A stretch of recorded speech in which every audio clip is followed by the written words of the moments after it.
Welcome to the Wedding Planning 101, where I'm going to show you how to plan your wedding like a pro. If you just got engaged and you're thinking, okay, now what?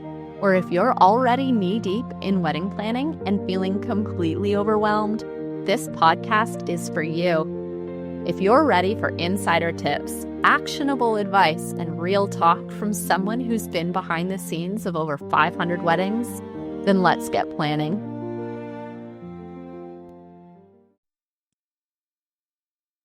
Hey there, and welcome to episode 5 of the Wedding Planning 101 podcast. I'm Amanda Jerome, and if you've been following along through our first 4 episodes, you've done some serious work. You've set your priorities, built your budget, worked on your relationship dynamics, and mapped out a wedding day timeline that keeps you connected. But here's something I need to talk to you about today, and it's something that couples really struggle with. It's asking for help. I know, you're type A personalities. You love your spreadsheets. You want to DIY your wedding and handle all of the details yourselves. And I love that about you. But here's the reality. You cannot do this alone. You shouldn't do this alone. And if you try to do it all yourself, you're going to burn out. You're going to be exhausted. And you're not going to enjoy the process or the day itself.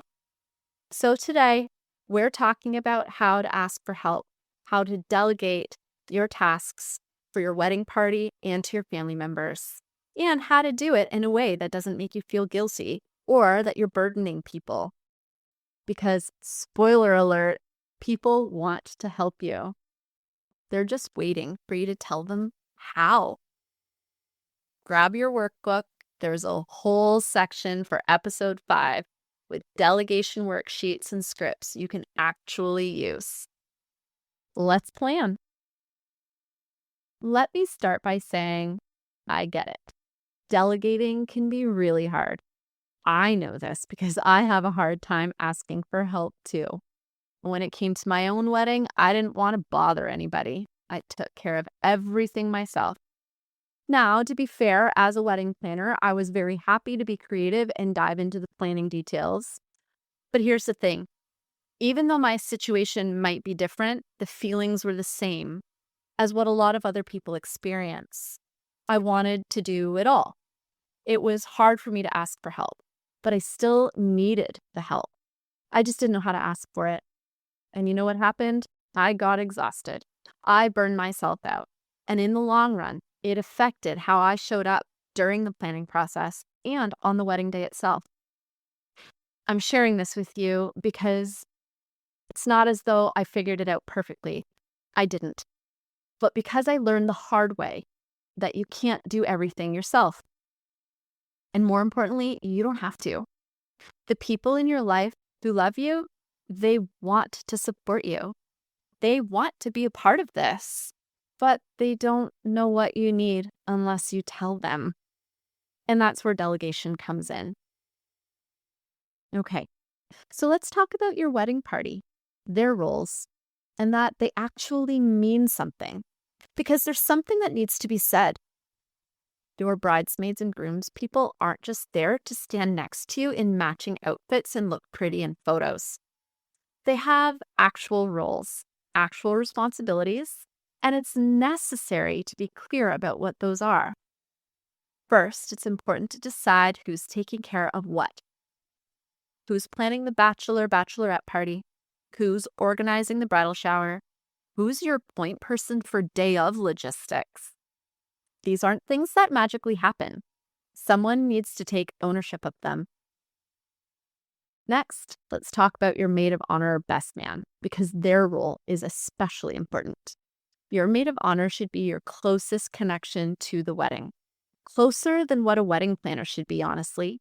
And they need to know exactly all of the things you need. They need to understand your vision, your priorities, and your stress points. And the rest of the wedding party, they don't get to just show up, stand there, and make the day about themselves and their drama with their boyfriend or their outfit or whatever. I've seen this happen too many times. Wedding party members who treat it like it's their day, their photo op, their chance to be in the spotlight. No, they're there to support you so you can be as present as possible to celebrate your love with your partner. That's the job, and it's a key point to communicate when inviting them to be a part of your day.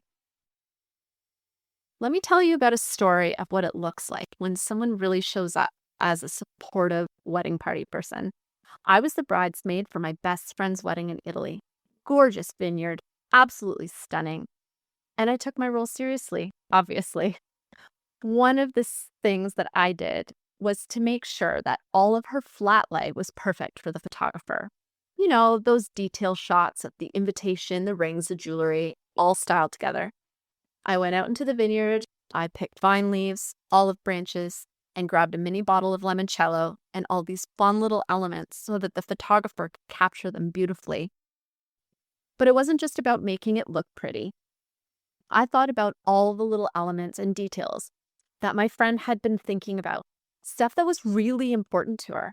I paid attention throughout the planning process to what mattered to her, and I made sure those things were taken care of on the day. That's what a supportive wedding party member does. They pay attention. They anticipate the needs. They handle the details so you don't have to worry about them. Now, I'm not saying everyone needs to fly to Italy and pick grape leaves, but I'm saying that your wedding party should think about you and what you need, not just showing up and expecting to be taken care of. All right, let's get really tactical here. There are specific tasks that need to happen on your wedding day, and you should not be the one doing them.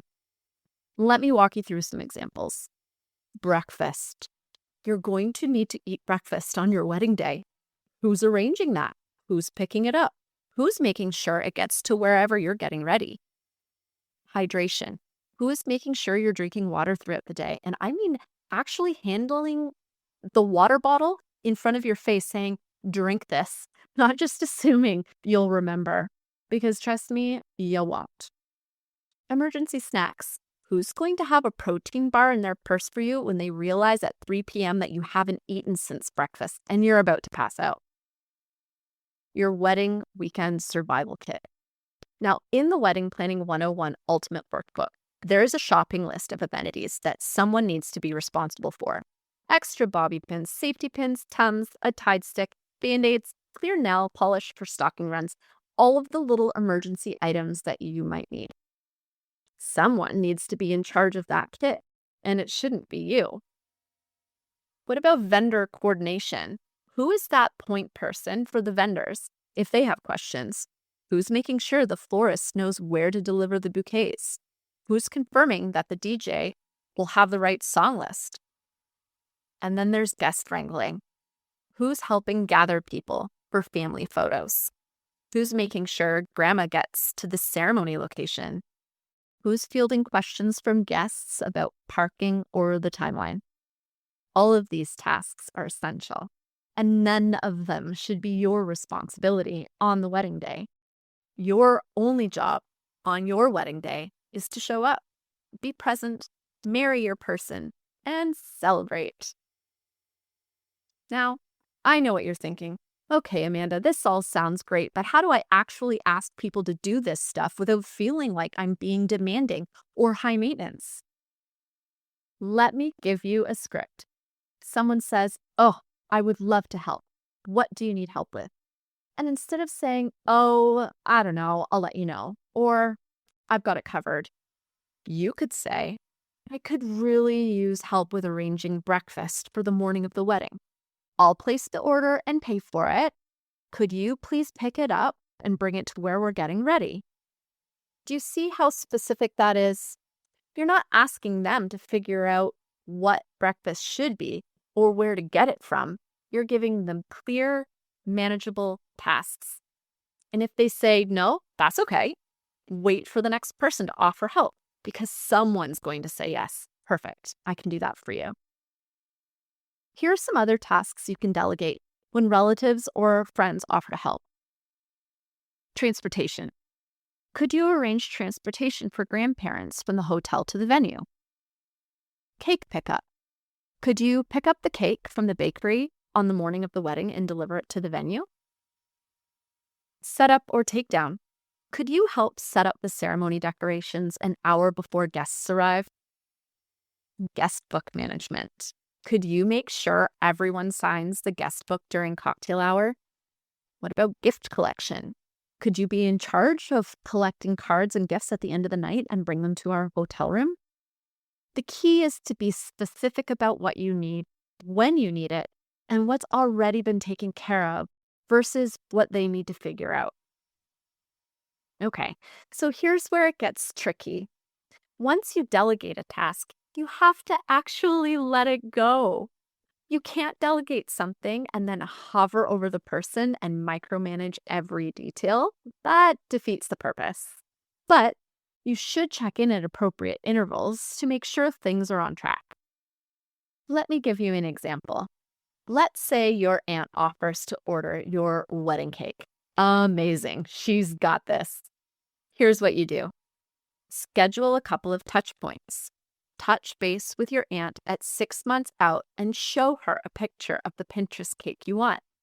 Make sure she understands the vision and knows what bakery you're using, or if she's the one finding one. Then touch base again at 2 months out, ensuring that she has everything she needs. Ask if she has any questions. And then you can confirm the pickup time and location. But between those check-ins, let her handle it. No need to text her every week asking if she's made the appointment yet. And certainly don't send her 10 more Pinterest photos. Trust that she's got it. And if you can't trust someone to handle a task without you hovering, then either you need to work on letting go or need to give that task to someone else. The whole point of delegating is to take things off your plate so you have mental and emotional space to actually enjoy this process. If you're still worrying about all the delegated tasks, then you haven't actually delegated. You've just complicated things. Let's circle back to your wedding party for a second, because I think this deserves its own conversation. When you ask someone to be in your wedding party, it's important to be clear about what you're asking of them, and not just the financial commitment, though that's important too, but the time and energy commitment. Having a conversation early on about what you need from them. Maybe you sit down with your maid of honor and say, here's what's most important to me. Here's where I'm going to need your support. Here's what I'm hoping you can take ownership of. And be realistic. Don't expect your bridesmaids to plan a destination bachelorette party, throw you a bridal shower, help with DIY projects every weekend, and also be available for every vendor meeting and dress fitting. That's too much. But you can't expect them to show up on the wedding day ready to support you. You can expect them to help wrangle people for photos. You can expect them to handle little emergencies that come up so you don't have to. But the key is communication. Tell them what you need. Ask them what they're comfortable taking on. And if someone isn't able or willing to fill the responsibilities, it's okay to have that conversation too. It's better to know earlier on than to be disappointed and resentful later. Now, here's a question some of you might be asking. What if no one offers to help? What if my family isn't the type to jump in and volunteer? Then you ask directly. I know that feels uncomfortable, but it's okay. You can say, Mom, I could really use your help with insert specific task here. Would you be willing to take that on? Or, hey, I know you've been asking what you can do to help with the wedding. I'd love it if you could insert specific task here. Does that work for you? Most people genuinely want to help. They just don't know what you need, or they're worried about overstepping. When you give them a specific task and make it clear that you want their help, they're usually happy to say yes. And if someone says no, that's okay too. It doesn't mean they don't love you or don't care about your wedding. Maybe they're dealing with their own stuff, and maybe that particular task just doesn't work for them. It's time to move on to the next person. The worst thing you can do is assume no one wants to help and then try to do everything yourself. That's how you end up exhausted, resentful, and unable to be present for your own wedding. I want to touch on something briefly. If you have a budget for it, hiring a wedding planner or at least a day of coordinator is one of the best investments you can make. A coordinator handles all of those vendor questions, timeline issues, and day of logistics, so your wedding party can focus on supporting you emotionally rather than managing a schedule. Now, I know I said at the beginning that you're budget conscious and want to DIY, and that is so great. But if there's one place where it's worth spending money, if you can, it's on someone who can take the logistics off your plate. And if you can't afford a full planner, looking into a month of or day of coordination packages will be amazing. Even just having someone there on the day to manage the timeline and handle any issues that come up is invaluable. That said, even if you have a planner, you still need your wedding party and family to step up and support you. A planner's focus will be the vendors and logistics while keeping an eye on you, but your people are there to focus on you only. All right, so here's your homework after this episode. First, make a list of every task that needs to happen for your wedding.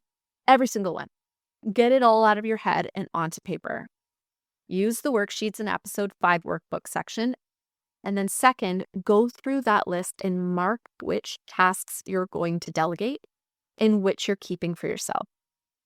Be honest about what you actually need to control versus what you can let go of. Third, identify who you're going to ask to handle each delegated task. Match those tasks to people based on their strengths and what they're likely to say yes to. Fourth, actually ask them. Use the scripts in your workbook if need be, and be specific about what you're asking for and when you need it done. And finally, set up your check-in schedule. When are you going to touch base with each person to make sure things are on track? Put those dates in your calendar now. In the next episode, we're going to dive into something fun, developing your theme and mood board. This is where you get to explore your aesthetic, your vibe, and how you want your wedding to look and feel. It's the creative part of planning, and I can't wait to walk you through it. Until then, remember, asking for help is not a weakness, it's a strength. It means you understand that creating a beautiful wedding and actually enjoying the process requires a team. So build your team, delegate with confidence, and let people support you. I'm Amanda Jerome, and I'll see you in episode 6. Happy planning! Thanks for tuning in to this episode of Wedding Planning 101. If you're ready to take the stress out of wedding planning and get organized like a pro, head to weddingplanning101.com to get your Wedding Planning 101 workbook. Inside, you'll find everything we talked about in this episode, plus templates, checklists, budget trackers, and all the tools you need to plan your wedding day with confidence so you can actually enjoy the day when it gets here. Your dream day is waiting, and it starts with planning it like a pro.